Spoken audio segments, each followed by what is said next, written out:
Hi everyone, सभी का again welcome है वाईडी योर इंग्लिश ट्यूटर पे। शुरू करेंगे आज की क्लास को 7 नवंबर की फर्स्ट एडिटोरियल के साथ द हिंदू के डिफेक्शन बिजनेस इसका टाइटल है। ये आर्टिकल लिखा गया है ऐसे नेताओं पे जो इलेक्शन के वक्त बहुत जल्दी अपनी पार्टी बदल लेते हैं। कभी कांग्रेस से आम आदमी पार्टी में चले गए, कभी भाजपा में चले गए, कभी किसी और पार्टी में। तो ये जो बार बार डिफेक्शन करते हैं, पार्टी चेंज करते हैं, ऐसा क्यों करते हैं और पब्लिक कितनी जिम्मेदार है इस बिहेवियर के लिए। आर्टिकल को शुरू करेंगे अपने क्विज के साथ में। हर क्वेश्चन को आपको सॉल्व करना है at the end of the class. Article को सिर्फ पढ़ना नहीं है, ग्रामर, वोकैब और कॉम्प्रिहेंशन तीनों को साथ लेके चलना है, और यही ऑब्जेक्टिव होता है हमारी क्लास का। तो चलिए लास्ट में करवाएंगे क्विज का आपको सॉल्यूशन। आइए क्लास को शुरू करते हैं।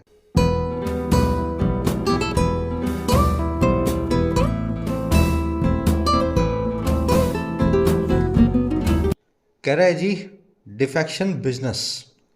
देखिए, बिजनेस का मतलब होता है व्यापार या एक्टिविटी।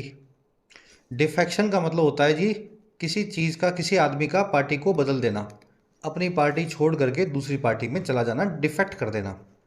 कह रहा है जी ये पार्टी बदलने का जो धंधा है, बिजनेस है, व्यापार है ना। इसी के ऊपर आर्टिकल लिखा गया है। ये व्यापार की तरह क्यों चलाया जा रहा है। चलिए अब टाइटल पैराग्राफ को देखेंगे, क्या कहना चाह रहा है। कह रहा है जी party hoping seems set to stay as parties choose candidates with resources। कह रहे जो पार्टी हॉपिंग है, हॉप का मतलब होता है जंप करना, पार्टी हॉपिंग मतलब पार्टी जंपिंग। एक पार्टी से दूसरी पार्टी, दूसरी पार्टी से तीसरी पार्टी, तीसरी पार्टी से फिर पहली वाली पार्टी। कह रहा है ये जो थाली के बैंगन का बनने का काम है इन नेताओं का, बार बार अपनी पार्टी को बदलने का काम है। कह रहा है ये दिखाई देता है कि ये सेट है, और क्या कि ये स्टे करेगा, ये बना रहेगा। ऐसा नहीं है ख़त्म हो जाएगा, ये आगे बढ़ता ही रहेगा। हर बार आप देखेंगे कुछ नेता ऐसा काम करेंगे। और क्यों करेंगे भाई, ऐसा क्यों होगा। कह रहा है क्योंकि जो पार्टीज है ना वो चूज करती हैं ऐसे कैंडिडेट्स को जिनके पास रिसोर्सेज हैं, जिनके पास धन है और वोटर हैं और आसपास अच्छे अच्छे लोग हैं। आई बात समझ में। अगर आपके पास धन है ना तो आपको हर पार्टी बोलेगी कि हमारी तरफ आ जाओ, और किसी ना किसी की तरफ आप कभी ना कभी चले ही जाओगे। तो इस वजह से पार्टी हॉपिंग हमेशा चलती रहेगी, क्योंकि आपके धन के हिसाब से आपको इलेक्शन लड़वाया जाता है। चलिए अब ये आर्टिकल अब मोटा मोटा समरी आपको दे देंगे। पार्टी होपिंग जो है सब्जेक्ट है, सीम्स इसकी वर्ब है, जीरेंट से बनाया गया इसको सब्जेक्ट को, वर्ब के आईएनजी फॉर्म से। वर्ब हमेशा, जरेंट हमेशा सिंगुलर वर्ब लेता है, ठीक है। वर्ब की आईएनजी फॉर्म जब भी सब्जेक्ट बनाओगे, वर्ब को बाय डिफॉल्ट आपको सिंगुलर रखना है। पार्टीज की वर्ब है चूज। अच्छा, ये डिफेक्शन वर्ड जो आपने देखा, अपनी पार्टी बदल के दूसरी पार्टी में चले जाना, है ना, अपनी पार्टी को बिट्रे करना। इसी पे एक वन वर्ड बनता है, एक ऐसा आदमी जो अपनी पार्टी को बदले, एक ऐसा आदमी जो अपनी पाले को बदल ले। थाली का बैंगन बोलते हैं हिंदी में। जिस बच्चे को आता है, जिन स्टूडेंट्स को डालना कमेंट्स में, मैं यहाँ लिख रहा हूँ ताकि आपको याद रह जाए, ठीक है। ऐसा आदमी जो थाली का बैंगन हो, बार बार अपनी पार्टी बदल सकता हो, उसको बोलते हैं टर्न कोट। अपना कोट बदल लेता है, कभी कांग्रेस का कोट पहन लिया, कभी भाजपा का पहन लिया, कभी आम आदमी पार्टी का, कभी बीएसपी का, कभी सपा का, है ना। बार बार कोट को बदलने वाला आदमी है टर्न कोट आदमी। चलिए आगे बढ़े, वोकैब देख ले सारी आर्टिकल की। एक लाइक और एक शेयर क्लास को जरूर से देना, आपके प्यार से इन क्लासेस को काफ़ी रीच मिलती है। जिन बच्चों ने टेलीग्राम ग्रुप को ज्वाइन नहीं किया है, जाके करें। @योर इंग्लिश ट्यूटर अगर आप टेलीग्राम में लिखेंगे सर्च में तो ये ग्रुप आपको मिल जाएगा इस नाम से। 22,000 से ज़्यादा इसमें सब्सक्राइबर है। सारे नोट्स, नोटिफिकेशंस और बातचीत इसी ग्रुप में हम करते हैं। और जिन बच्चों ने ऐप को डाउनलोड नहीं किया है, जरूर से YT ऐप को डाउनलोड करें। सारा paid content in terms of paid courses आपको ऐप पे मिलता है। कहने भर को पेड है, लेकिन बहुत ही अफोर्डेबल प्राइसेस रखते हैं क्वालिटी कंटेंट के लिए। बेसिक से एडवांस्ड इंग्लिश राइटिंग कोर्स 499 में आप किसी भी एग्जाम की तैयारी कर सकते हैं। 60 से 70 घंटों में इंग्लिश में लिखना सीख सकते हैं, है ना। कोर्स अवेलेबल है ऐप पे। इसी के साथ में यूपीएससी का माइग्रेशन कोर्स भी है, जिसमें किसी भी मीडियम से आप इंग्लिश में माइग्रेट कर सकेंगे यूपीएससी के लिए, है ना। फिर गुजराती हो, पंजाबी हो, सारे टॉपिक्स इस पे कवर्ड होंगे यूपीएससी के। डिस्क्रिप्टिव राइटिंग, सीसेट, ग्रामर, है ना, हर चीज़। बैंकिंग कॉम्बो भी अवेलेबल है, जिसमें बैंक के सारे क्वेश्चंस को आपको बैंकिंग एग्जाम्स के सोल्व करना सिखाया जाता है। इसी तरीके से एसएससी कॉम्बो भी मिलेगा। 1 साल का कोर्स है, सारे एसएससी के हर वैरायटी के क्वेश्चन को आप यहाँ सोल्व करना सीखेंगे। ऐप का लिंक कमेंट सेक्शन में है, ये नंबर है व्हाट्सएप का, आप टीम से व्हाट्सएप करके बात कर सकते हैं। ऑलराइट, वो कैब शीट है अपनी आज की, 5 वर्ड्स है अपने पास। पेट्रोनाइज से शुरू करेंगे। देखिए पेट्रन कौन होता है, सबसे पहले इस वर्ड को पकड़ने के लिए समझो। पेट्रन, पेट्रन वो आदमी होता है जी जो आपको सपोर्ट करे as a guardian, as a अभिभावक, आपके पेरेंट की तरह, आपके पिता की तरह, आपकी माता की तरह। अब पेट्रोनाइज जो है पेट्रन वर्ब से ही बना है। 3 मीनिंग होते हैं पेट्रोनाइज के। पहला मीनिंग हो गया किसी को सपोर्ट करना। दूसरा मीनिंग हो गया किसी का रेगुलर कस्टमर बन जाना। किसी दुकान से ही आप सारा सामान खरीदते हैं तो उस दुकान को आप पेट्रोनाइज करते हैं, पिता की तरह उस दुकान के आप ग्राहक बने हुए हैं, उस दुकान के सर पे आपका हाथ है। समझ में आई ना, पेट्रोनाइज कर रहे हैं उसको।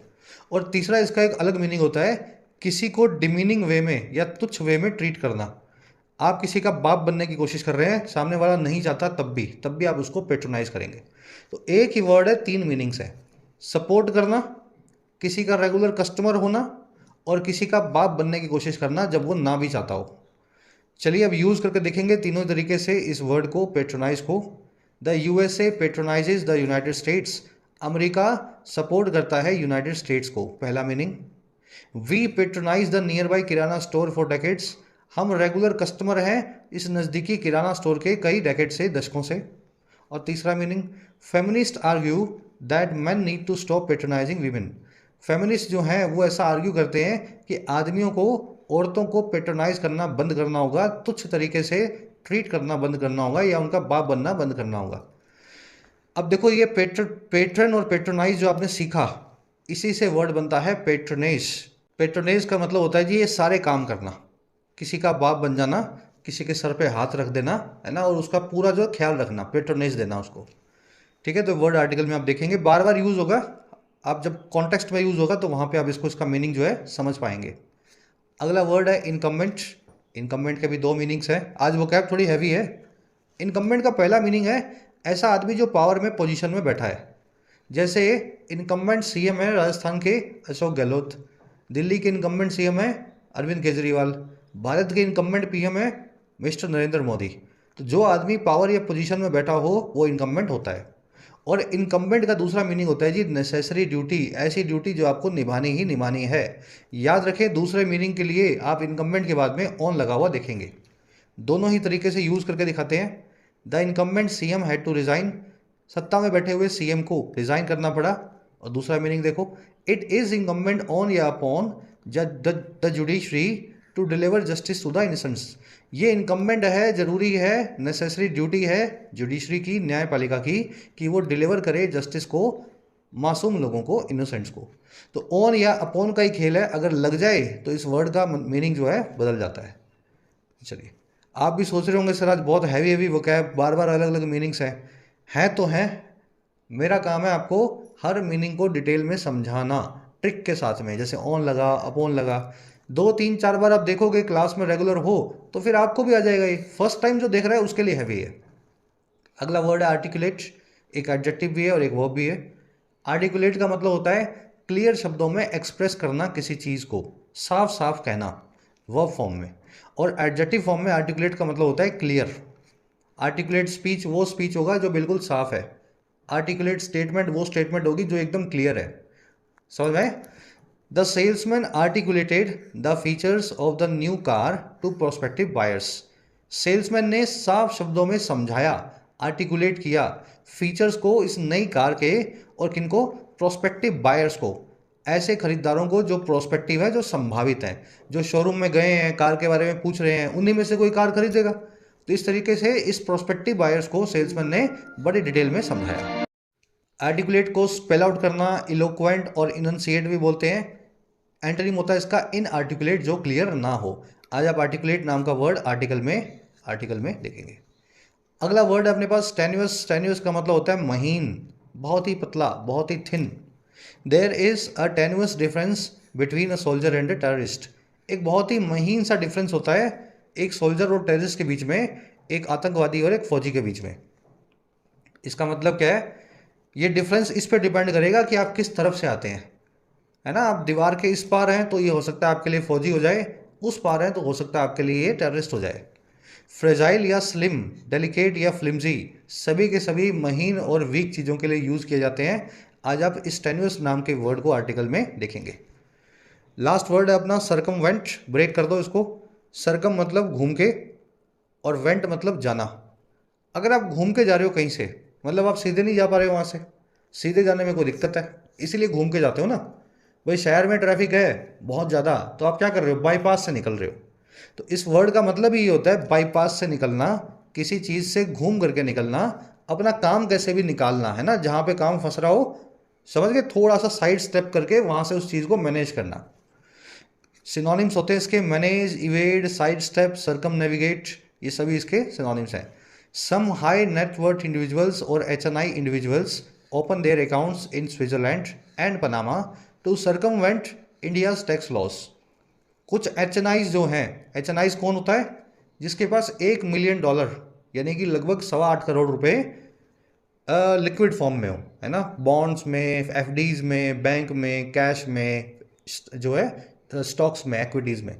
कह रहे ऐसे आदमी जिनके पास भारत में 8 करोड़ रुपया है या उससे ज़्यादा है, $1 मिलियन से ज़्यादा है, HNIs का इनको दर्जा मिलता है भारत सरकार से।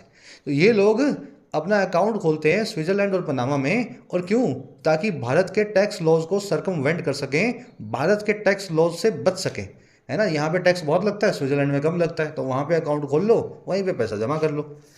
चलिए 5-6 वर्ड्स हैं, डिटेल में हो गए। अब आएंगे आर्टिकल पे, एक समरी आपको दें किस बारे में लिखा गया है। समरी सिंपल सी ये है कि आप रिसेंटली कुछ सालों में देख रहे हैं कि नेता लोग जो हैं बहुत ज़्यादा अपनी पाली को, अपनी पार्टी को चेंज कर रहे हैं, इलेक्शन से पहले भी, इलेक्शन के बाद भी।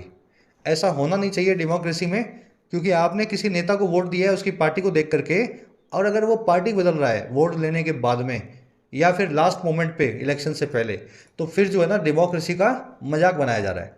लेकिन इसका एक अच्छा पहलू भी है। अच्छा पहलू ये है कि आजकल ट्रांजैक्शनल हो चुका है पूरा का पूरा इलेक्शन सिस्टम।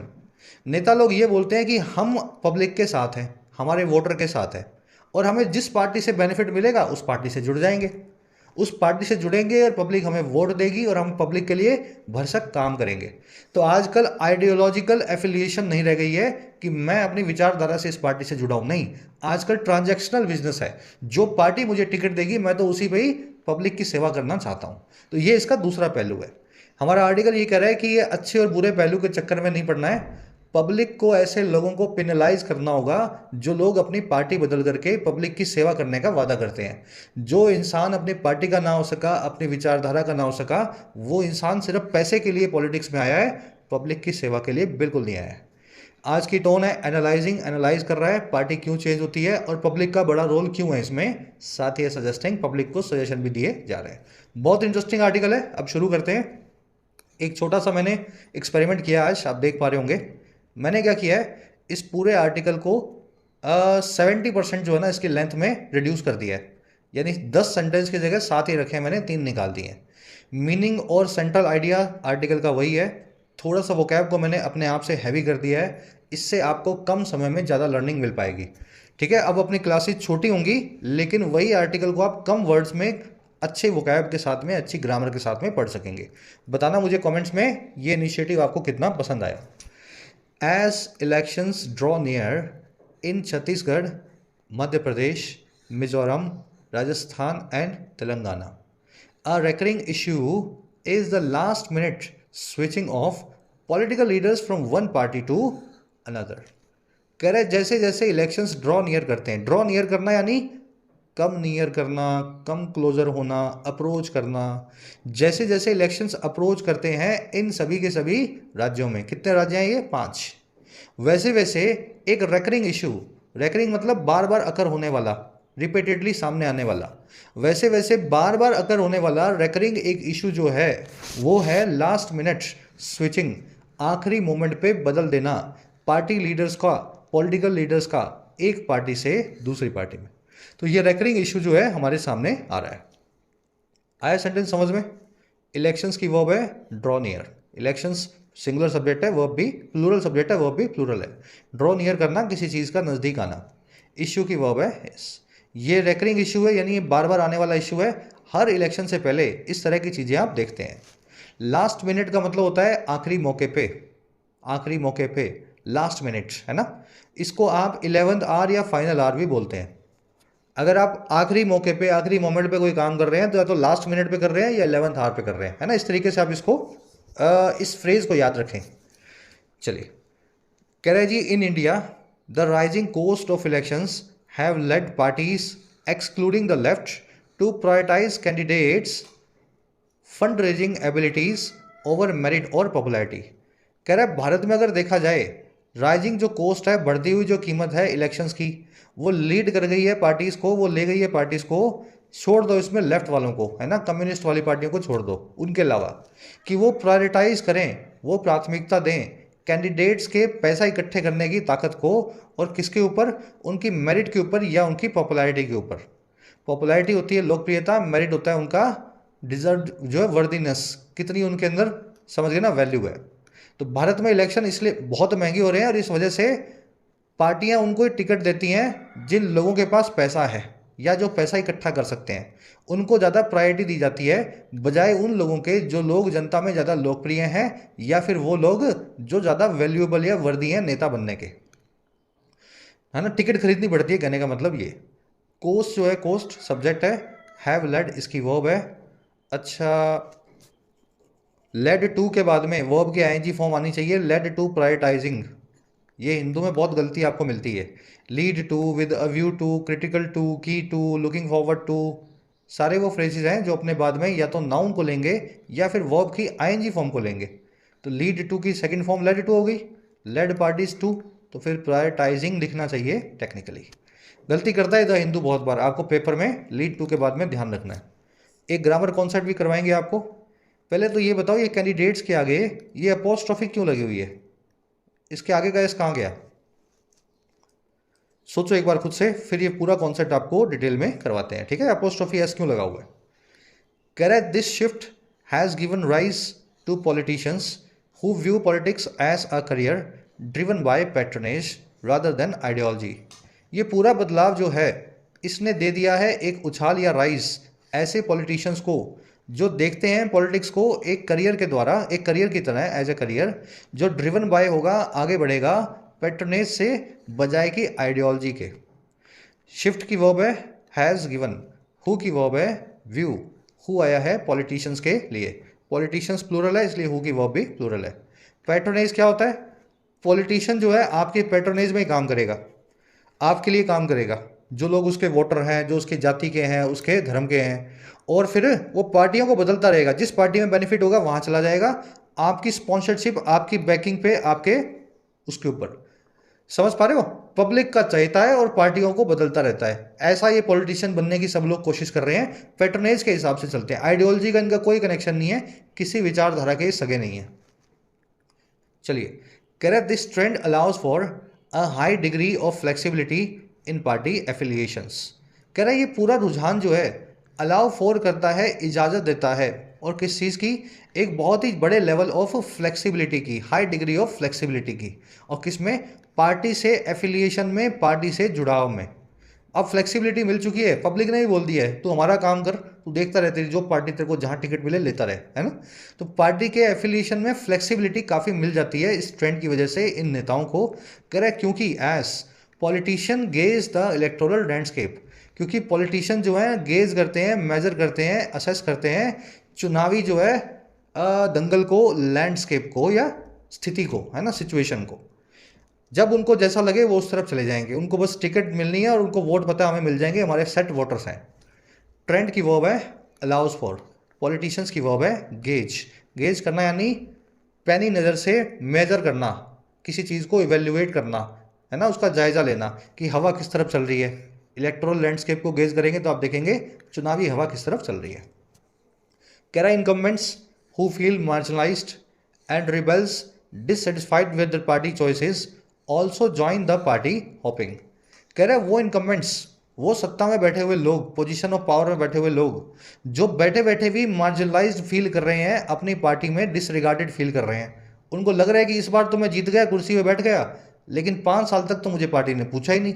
तो ऐसे लोग, और साथ ही साथ जो रिबेल्स हैं, जो बागी हैं, जिनका पार्टी से झगड़ा हो गया है ना पिछले इलेक्शन के बाद, कह रहे ये सारे लोग जो है ना, जो डिससेटिस्फाइड हैं अपनी पार्टी की चॉइसेस से, ये लोग भी ज्वाइन करते हैं पार्टी हॉपिंग को, अपने डिफेक्शन वाले बिजनेस को।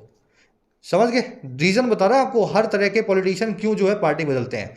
कुछ तो इसलिए बदलते हैं उनकी आदत बन गई है, उनका काम ही यही है, उनको ये पता है हमें वोट चाहिए और नोट चाहिए। और कुछ इसलिए बदलते हैं जो अपनी पार्टी से नाराज होते हैं, इनकम्बेंट्स और रिबेल्स। इनकम्बेंट्स रिबेल्स दोनों की वर्ब है ज्वाइन। हु आया इनकम्बेंट्स के लिए, हु की वर्ब है फील। इनकम्बेंट वो होता है जो सत्ता में बैठा हो, कुर्सी में काबिज हो। रिबेल वो होता है जो बागी हो, जो लड़ चुका हो अपनी पार्टी से। मार्जिनलाइज्ड का मतलब होता है जी हाशिए पे आ जाना, अपनी पार्टी द्वारा आपको डिसरिगार्ड या इग्नोर कर दिया जाना। कह रहा है the politics of patronage has been criticised for focusing on transactions between candidates and voters. कह रहा है ये जो पॉलिटिक्स है ना पैट्रोनेज की, जो आपको मैंने अभी ऊपर समझाया कि तू हमारा नेता है, हम तुझे वोट देंगे, जा तेरे को जहाँ जाना है, जी ले अपनी ज़िंदगी। कह रहा है ये पॉलिटिक्स ऑफ पैट्रोनेज जो हम पब्लिक करवा रही है ना, इसी को क्रिटिसाइज किया गया है कि ये फोकस करती है ट्रांजैक्शंस पे, लेन देन पे, कैंडिडेट और वोटर के बीच में, where voters receive goods and services in exchange for support. जहां वोटर्स को कुछ लाभ, कुछ फायदा, कुछ बेनिफिट मिलता है अपने सपोर्ट के बदले, अपने वोट के बदले। While legislators establish a spoil system often benefiting personally. जहाँ पे जो लेजिस्लेटर होगा, जो नेता होगा चुना गया, वो इस्टेब्लिश कर लेगा एक स्पॉइल्स सिस्टम को, भाई भतीजावाद के सिस्टम को, जिससे वो खुद का बेनिफिट लेगा। स्पॉइल सिस्टम में क्या होता है, वो अच्छे से जो है ना एक्सप्लॉइट करता है जो है सिस्टम को। फेवरेटिज्म होगा इसमें, अपने दोस्तों को ही टेंडर मिलेगा सारे का सारे सरकारी जो है खर्चों के, अपने भाइयों भतीजों को सबको नौकरी दिलवाएगा। तो लेजिस्लेटर को तो ये होता है कि मैं पैसे कमाऊंगा, पब्लिक मेरे को सपोर्ट कर रही है, पार्टी चेंज करता रहूंगा और पैसे कमाता रहूंगा। पब्लिक को ये होता है हमें क्या है, हमें तो इलेक्शन से पहले मुफ्त में टीवी मिल जाए, है ना, कुछ ऐसा मिल जाए, कंप्यूटर मिल जाए, मोबाइल फ़ोन मिल जाए हमें इलेक्शन से पहले। वोट तो हमारा क्या है, वोट तो 100 रुपये का भी नहीं है, 20 रुपये का भी नहीं है। तो इस तरीके से एक ट्रांजैक्शनल जो है ना पब्लिक और पॉलिटिशियन के बीच में एक रिलेशनशिप हो गई है डेमोक्रेसी में, बड़ी खतरनाक है। पॉलिटिक्स की वर्ब है हैज़ बिन क्रिटिसाइज्ड, वोटर्स की वर्ब है रिसीव, लेजिस्लेटर्स की वर्ब है इस्टेब्लिश, स्पॉइल सिस्टम आपने देख लिया, भाई भतीजावाद का सिस्टम। अब आएंगे उस कॉन्सेप्ट पे जो मैंने आपसे अभी ऊपर पूछा था। देखो कॉन्सेप्ट ये है, जो भी कॉमन नाउन्स हैं जिनके पीछे एस या एस एच आता है, उनका पजेसिव बनाने के लिए आपको अपोस्ट्रोफी लगाना है, एस नहीं लगाना है अपोस्ट्रोफी के बाद। और जो नॉर्मल नाउन्स हैं उनके बाद में अपोस्ट्रोफी एस लगा देना है पजेसिव बनाने के लिए। टेक्निकली आपने समझ लिया, अब इसको देखोगे practically. The first match of the fighter resulted in a loss. Fighter का पहला मैच जो है रिजल्ट किया, उसका रिजल्ट निकला एक लॉस। मुझे बताओ अगर the first match of the fighter, इसको मैं ऐसा लिखना चाहूँ, ऑफ द फाइटर को निकाल के ऐसा लिखना चाहूँ, fighters first match, the fighters first match, ऐसा भी तो लिख सकता हूँ ना इसको मैं। तो मैंने क्या किया, ऑफ द फाइटर को मैंने लिख दिया फाइटर्स अपोस्ट्रोफी एस लगा करके। और ऐसा क्यों किया मैंने, क्योंकि फाइटर एक ऐसा नाउन है जो सिंगुलर है और ना पीछे एस लेता है ना एस एच लेता है। अगर एस या एस एच लेता होता तो फिर ये अपोस्ट्रोफी एस मैं ना लगा पाता। देखो नेक्स्ट सेंटेंस को, the first match of the fighters resulted in a loss. अब यहाँ पे फाइटर्स हैं, कई सारे फाइटर्स हैं, पीछे एस आ गया ना, मतलब अब ये कंडीशन लगेगी। अब अगर मुझे ऑफ द फाइटर्स को हटा करके फाइटर्स लिखना हो तो मैं ऐसा नहीं लिख पाऊंगा, मैं ऐसा नहीं लिख पाऊंगा, ठीक है। क्यों, क्योंकि इसका मतलब होगा ये कि फाइटर का पहला मैच है, लेकिन फाइटर तो बहुत सारे थे यहाँ, और ना मैं ऐसा लिख पाऊंगा, ना मैं ऐसा लिख पाऊंगा। ऐसा क्यों नहीं लिख पाऊंगा, क्योंकि मैं इसको बोल नहीं पाता हूँ ठीक से। फाइटर्स ऐसे दो बार ऐसे नहीं कर पाओगे ना आप। तो अंग्रेजी में एक प्रावधान रखा गया है, एक सिस्टम रखा गया है कि जब ऑलरेडी लास्ट में एस आ रहा हो किसी नाउन के, चाहे तो वो कोई प्लूरल नाउन हो चाहे वो कोई प्रॉपर नाउन हो, है ना, जिसके पीछे नाम के पीछे भी एस आता है किसी किसी के, तो ऐसे नाउन्स का पॉजेसिव बनाने के लिए तो आपको सिर्फ अपोस्ट्रोफी ऐड कर देना है और इसको निकाल देना है। आई बात समझ में, सिंपल फॉर्मूला। चलो एक और सेंटेंस देखो, the students organised a drama on the occasion of Teachers' Day. Students ने ऑर्गेनाइज किया एक ड्रामा को टीचर्स डे के मौके पे। मुझे बताओ टीचर्स डे का मतलब क्या हो गया, एक टीचर का डे है, तो क्या एक टीचर का डे होता है क्या टीचर्स डे? नहीं, टीचर्स डे तो सभी टीचर्स का होता है, तो सभी टीचर्स का होता है तो फिर टीचर्स डे होना चाहिए।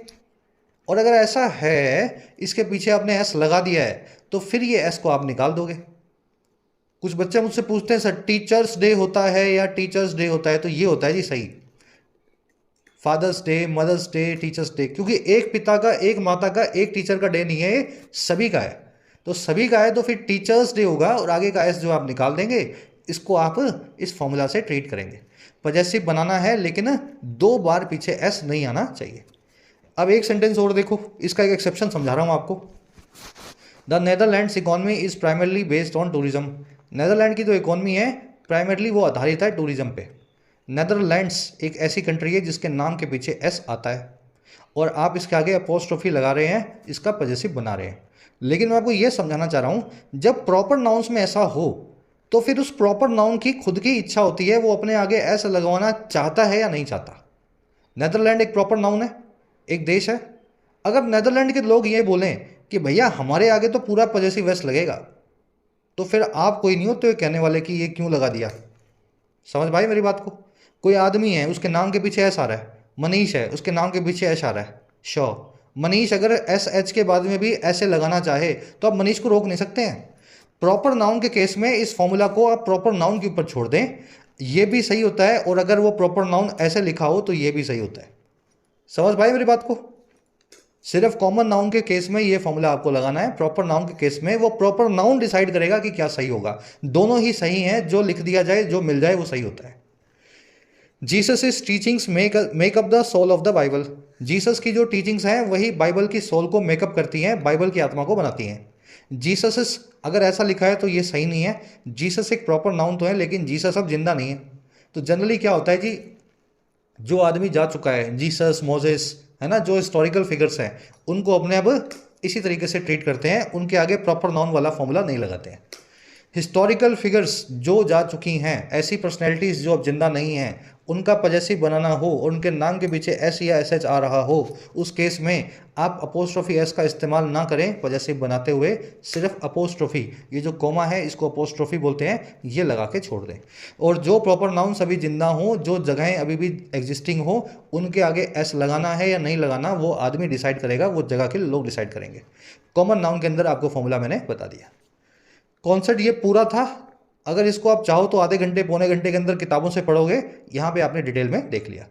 चलो अब एक और अपना छोटा सा पैराग्राफ रह गया। कह रहा है this system of patronage is an unintended consequence of democratisation of the political landscape. कह रहा है जी ये जो सिस्टम है पैट्रोनेज का, ये एक अनइंटेंडेड कॉन्सिक्वेंस है, ऐसा नतीजा है जिसका इंटेंशन हमने किया नहीं था, जो जाने अनजाने जो है एक नतीजा निकल करके आया है। और किस चीज़ का नतीजा? ये नतीजा है जी डेमोक्रेटाइजेशन का, पॉलिटिकल लैंडस्केप के, सियासी दंगल के, उसकी लोकशाही का। डेमोक्रेटाइजेशन क्या होता है? किसी चीज़ को आप जो है डेमोक्रेटाइज कर दो, उसमें डेमोक्रेसी ले आओ। तो जब डेमोक्रेसी आई सियासी दंगल में, उस वजह से ये पैट्रोनेज हमें दिखाई देती है। भाई डेमोक्रेसी है ना, सबको पूरी छूट है। अब आप किसी को नेता को पालना चाहो उसको वोट दे करके, तो आपकी इच्छा है ना। सिस्टम की वर्ब है इस, अनइंटेंडेड मतलब इनएडवर्टेंट, एक्सीडेंटल, अनप्लान्ड। कह रहा है it results in representatives catering to voters demands, making the electoral process meaningful for them, bypassing traditional party structures. कह रहा है ये रिजल्ट करता है इस चीज़ में कि रिप्रेजेंटेटिव्स जो हैं वो केटर टू करते हैं, वो सर्व करते हैं वोटरों की डिमांड्स को। अगेन देखो, वोटर्स का प्लूरल बनाया गया है तो इसके आगे एस नहीं लगाया गया है। वोटर कॉमन नाउन है ना, प्लूरल लगा करके अपोस्ट्रोफी लगा के छोड़ दिया गया है। कह रहा है ये पूरा जो है ना रिजल्ट करता है कि सारे जो हमारे नेता लोग हैं, रिप्रेजेंटेटिव हैं, वो हमारी डिमांड को माने, समझें, पूरा करें, केटर टू करें, और मेक करते हुए इस पूरी इलेक्शन की प्रोसेस को हमारे लिए मीनिंगफुल, और बाईपास करते हुए, साइड स्टेप करते हुए ट्रेडिशनल पार्टी की स्ट्रक्चर को। इट की वर्ब है रिजल्ट्स। केटर टू करना, सर्व करना। केटर के बाद में टू जो है फिक्स प्रपोजिशन है, अगर ये निकला हो तो फिर वहाँ पे आपको टू को लगाना चाहिए। बाईपास करना, साइड स्टेप करना, किसी चीज़ के साइड से होके गुजरना, है ना। इसको सरकमवेंट भी बोलते हैं, सरगम नेविगेट भी बोलते हैं। कह रहा है however it also leads to careerist politicians who engage in politics for transactional purposes rather than ideology. तो ये सेंटेंस तो आप ऊपर पढ़ ही चुके हो। कह रहा है हालांकि ये चीज़ फिर लीड करती है ऐसे प्रोफेशनल करियरिस्ट पॉलिटिशियंस की तरफ। करियरिस्ट मतलब जिनका करियर है पॉलिटिक्स, टिकट कहीं से भी मिले, मैं हर बार चुनाव लड़ूंगा, हर बार कुर्सी पे बैठूंगा। कह रहा है जो इंगेज करते हैं ऐसी सियासत में जो होती है लेन देन की, ट्रांजैक्शन पर्पजेस की, बजाय फिर आइडियोलॉजी की, किसी विचारधारा की। ठीक है, इट की वर्ब है लीड्स, करियरिस्ट आपने देख लिया, हु आया पॉलिटिशियंस के लिए, हु की वर्ब है इंगेज। अब कांग्रेस भाजपा की बात करेगा। The Congress party has faced significant challenges from the Bharatiya Janata party due to defections. Congress party ने भी बहुत बड़े चैलेंजेस को फेस किया है बीजेपी से, भारतीय जनता पार्टी से, इन्हीं डिफेक्शंस की वजह से, दल बदल की वजह से। और फिर क्या हुआ? The BJP has managed to articulate a distinct ideological stance, offering a platform for those who seek to exploit the electoral system for patronage. कह रहा वो इसलिए क्योंकि बीजेपी ने मैनेज कर लिया है कि वो आर्टिकुलेट करें, क्लियरली शब्दों में एक्सप्रेस करें एक बहुत ही अलग आइडियोलॉजिकल स्टांस को, वैचारिक जो है स्टांस को, पोजीशन को। और कैसे कि ये ऑफर करते हैं एक ऐसे प्लेटफॉर्म को उन लोगों के लिए, वो लोग जो एक्सप्लॉइट करना चाहें, फ़ायदा उठाना चाहें चुनावी सिस्टम का पैट्रनेज के लिए। बीजेपी ये बोलती है कि अगर आपके पास अच्छे वोटर्स हैं, आपके अपने लॉयलिस्ट हैं, और आप हमारी आइडियोलॉजी से भी जुड़ना चाहते हो तो आप मोस्ट वेलकम हो। आइडियोलॉजी भी आपकी, हम आपको अपनी आइडियोलॉजी देंगे, आप अपने वोटर्स लेकर के आओ, और जो आदमी आना चाहे कांग्रेस छोड़ के हमारी तरफ आ सकता है। तो इन्होंने अपनी आइडियोलॉजी भी बना के रखी है और साथ में लोगों को मौका भी दे रखा है कि आप कमाने का भी मौका मिलेगा आपको। तो इस तरीके से ये कांग्रेस को बड़ा नुकसान पहुंचाते हैं, क्योंकि बहुत सारे लोग बीजेपी की तरफ मूव करते हैं। बीजेपी की वर्ब है हैज़ मैनेज्ड। आर्टिकुलेट यानी साफ शब्दों में कहना। हु की वर्ब है सीक। एक्सप्लॉइट करना, फ़ायदा उठाना। स्टांस का मतलब होता है पोजीशन। कह रहा है फिर कांग्रेस क्या कर रही है? कह रहा है in response the Congress attempts to distinguish itself not only in secular terms but also a vehicle for electoral welfare guarantees. कह रहा है इसके रिस्पॉन्स में कांग्रेस कोशिश करती है, अटेम्प्ट करती है कि वो अपने आप को अलग करके दिखाए, डिस्टिंग्विश करे। डिस्टिंग्विश करना, सेपरेट करना, डिस्क्रिमिनेट करना। वो अपने आप को अलग करके दिखाती है, ना केवल सेकुलर होने के तरीके से, सेकुलर टर्म्स में, बल्कि साथ ही साथ एक व्हीकल के तौर पे, एक साधन के तौर पे, जो है इलेक्टोरल वेलफेयर गारंटीज का, चुनाव में लोगों की भलाई की गारंटी का।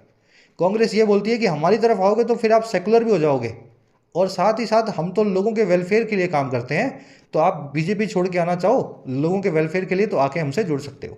तो कांग्रेस ने अपना अलग सिस्टम बना रखा है ना। इनका कुछ आइडियोलॉजिकल स्टांस नहीं है कि हम हिंदुत्व के साथ हैं, ऐसा कुछ नहीं है। इनका तो ये है कि हम तो जो न्यूट्रल हैं, सेकुलर हैं, एंटी बीजेपी हैं और लोगों की सेवा के लिए हैं, जो आना चाहे हमारी पार्टी में आ सकता है। कांग्रेस का ये रिस्पॉन्स है। कांग्रेस की वो है अटेम्प्ट्स, डिस्टिंग्विश करना, किसी चीज़ को अलग करना। कह रहा है जी this strategy attracts last minute defectors. कह रहा है ये स्ट्रेटजी जो है कांग्रेस की और बीजेपी की, यही अट्रैक्ट करती है आखिरी मौके पे, 11th आवर पे, दल बदलुओं को, डिफेक्टर्स को। However it possess a challenge in retaining these adaptable legislators. लेकिन ये पोज करती है एक चैलेंज को, खड़ा करती है एक चुनौती को बनाए रखने में, रिटेन करने में, इन अडेप्टेबल। अडेप्टेबल मतलब जो अडेप्ट करते हैं, किसी भी पार्टी में एडजस्ट हो जाते हैं, आज इधर आज कल उधर, है ना, टर्न कोट। इन अडेप्टेबल लेजिस्लेटर्स को, इन थाली के बैंगन नेताओं को रिटेन करने में स्ट्रेटजी बड़ी खराब है, क्योंकि कल बीजेपी में गया वो आज कांग्रेस में भी आ जाएगा। लास्ट मिनट पे आप अपनी तरफ जितने ले आए उसी से आपके, समझ गए ना, आपका जो है इस बार की टीम बनेगी। अगली बार ये टीम जो है आपकी आधी टूट के अगली तरफ जाने ही वाली है। चलिए, स्ट्रेटजी की वर्ब होगी अट्रैक्ट्स, इट की वर्ब है पॉजेस। अडेप्टेबल आप समझ गए, जो अडेप्ट करना जानते हो, बार बार पार्टी बदलना जानते हो। कह रहे जी unless voters penalize defectors and stop electing representatives with tenuous ideological affiliations, defections will continue to be a prominent feature of Indian politics। कह रहे जी अगर ऐसा ना हो, अनलेस, अनलेस का मतलब है अगर ऐसा ना हो, क्या ना हो? कह रहा है अगर वोटर्स पिनलाइज ना करें, पिनलाइज करना यानी पेनल्टी लगाना, सजा देना, इन डिफेक्टर्स को, दल बदलुओं को, और वो स्टॉप ना करें ऐसे लोगों को चुनना, रिप्रेजेंटेटिव्स को, जिनके बहुत ही कमज़ोर वैचारिक जो हैं एफिलिएशन है, रिश्ते हैं, जो किसी भी पार्टी से उसकी आइडियोलॉजी की वजह से नहीं जुड़े हैं, सिर्फ पैसे के लिए जुड़े हैं। कह रहा है जब तक पब्लिक को अकल नहीं आती है, पब्लिक अगर इन लोगों को पिनलाइज करना बंद ना करे और वोट डालना बंद ना करे, ये डिफेक्शंस चलते रहेंगे, विल कंटिन्यू करेंगे, एक प्रोमिनेंट फीचर की तरह, एक बहुत ही मुख्य गुण की तरह हमारी इंडियन पॉलिटिक्स के। तो सारा का सारा दोष जो है पब्लिक का है, जो इन लोगों को वोट डालती है पार्टी बदलने के बाद भी। वोटर्स की वर्ब होगी दो, पेनलाइज एंड स्टॉप। अनलेस का मतलब होता है जब तक ऐसा ना हो या अगर ऐसा ना हो। टेन्यूअस का मतलब होता है बहुत ही महीन। डिफेक्शंस की वर्ब है विल कंटिन्यू। अनलेस, अनटिल और लेस्ट अनलेस मतलब अगर ऐसा ना हो, अनटिल मतलब जब तक ऐसा ना हो, लेस्ट मतलब कहीं ऐसा ना हो। इन तीनों के बाद में अफर्मेटिव सेंटेंस लगेगा, कभी भी नॉट का इस्तेमाल नहीं होगा, क्योंकि इनमें नॉट ऑलरेडी लगा हुआ है तीनों ही वर्ड में।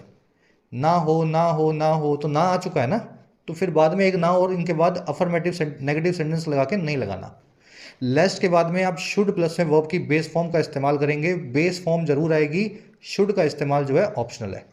कॉन्सेप्ट ये करवाया हुआ आपको काफ़ी बार। एक काम करता हूँ, आज इस कॉन्सेप्ट को मैंने बता दिया, वैसे भी आपको क्वेश्चंस को सॉल्व नहीं करवाऊंगा, क्वेश्चंस को सॉल्व नहीं करवाऊंगा। ये वही क्वेश्चंस हैं जो आपको हर बार सॉल्व करवाता हूँ इसी कॉन्सेप्ट पे बेस्ड, है ना। तीनों क्वेश्चंस को अनलेस, अनटिल और लेस्ट के बाद में आप खुद से सॉल्व करें, और सॉल्व करके सिर्फ जो इनकी वर्ब है ना, लाल रंग में मैंने लिखी है, इसको सही करके कमेंट्स में डालें।